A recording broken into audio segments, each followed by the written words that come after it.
चलिए ठीक है, नीतीश का रुख कर लेते हैं। देखिए नितिन का रुख करते हैं सबसे पहले, फिर जाएंगे नीतीश के पास। नितिन, देखिए आप भी अवध के अलग अलग इलाकों में घूमे, आपने भी पूरा चुनाव कवर किया और लोगों की राय आपने जानी, क्या वहां पर आपको दिखाई दे रहा है? क्योंकि अवध में भी बीजेपी एक बार फिर से बाजी मारती हुई दिखाई दे रही है और एग्जिट पोल सभी ये बता रहे हैं कि यहाँ पर भी कमाल कर रही है बीजेपी।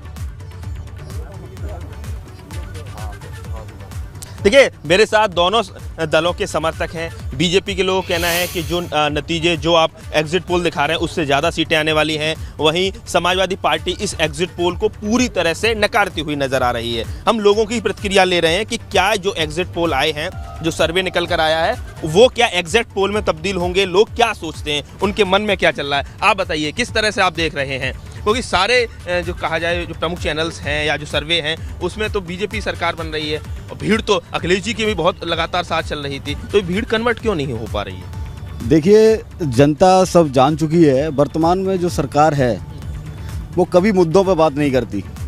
वर्तमान में आप अखिलेश जी के समर्थक है, तो आपको लगा मुद्दों पर बिल्कुल अखिलेश जी ने हमेशा मुद्दों पर ही बात करी, एजुकेशन से लेके मेडिकल तक, और इस सरकार ने, वर्तमान सरकार ने कभी मुद्दों पर बात नहीं करी।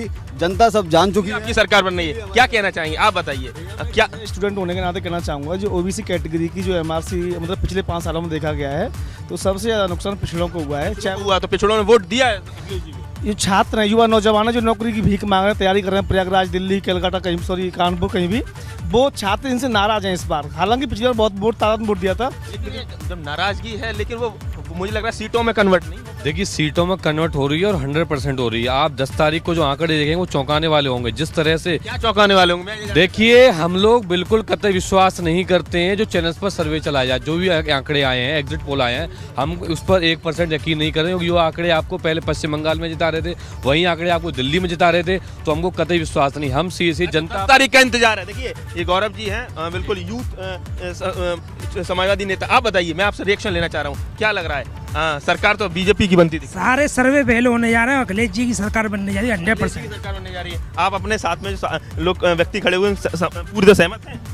विपक्ष में रह के 4.5 साल पिकनिक बनाना, घर पे आराम करना, ट्विटर से ट्वीट करना, इस आधार पर सरकार बन रही है। पार्टियों के समर्थक भी हैं जो चमत्कार की उम्मीद कर रहे हैं। देखिए, बीजेपी वाले तो गदगद हैं जो एग्जिट पोल आ रहे हैं उससे, लेकिन समाजवादी पार्टी के जो समर्थक हैं वो ये कह रहे हैं कि कोई चमत्कार हो सकता है, करिश्मा हो सकता है, और इसी उम्मीद के साथ वो लगातार डटे हुए हैं और अपना आकलन भी लगातार दे रहे हैं। चलिए, आप तमाम सहयोगी रहिए हमारे साथ, लगातार आपके पास फिर से वापस लौट करके आएंगे। हर एक हिस्से की तस्वीर हम दिखा रहे हैं, ये महा कवरेज लगातार जारी है। एक बार फिर से आपको आंकड़े दिखाते हैं अवध क्षेत्र के, अवध रीजन के क्या है आंकड़े, जल्दी से आपके सामने हम रख रहे। देखिए, 77 से 81 सीटें मिलने का अनुमान भाजपा को है, तो वही सपा गठबंधन को 33 से 37 सीटें मिल सकती है, बसपा को 2 से 4 सीट मिलने का अनुमान है, और साथ ही यहाँ पर देखिए कांग्रेस को 1 से 2 सीट मिलने का अनुमान है, वही अन्य को भी 0 से 1 सीट मिलने की बात कही जा रही है। ये एग्जिट पोल का जो आंकड़ा है वो हमने आपके सामने रख दिया। देखिए, वेस्टर्न यूपी की बात हमने कर ली है, अवध की भी बात हमने कर ली,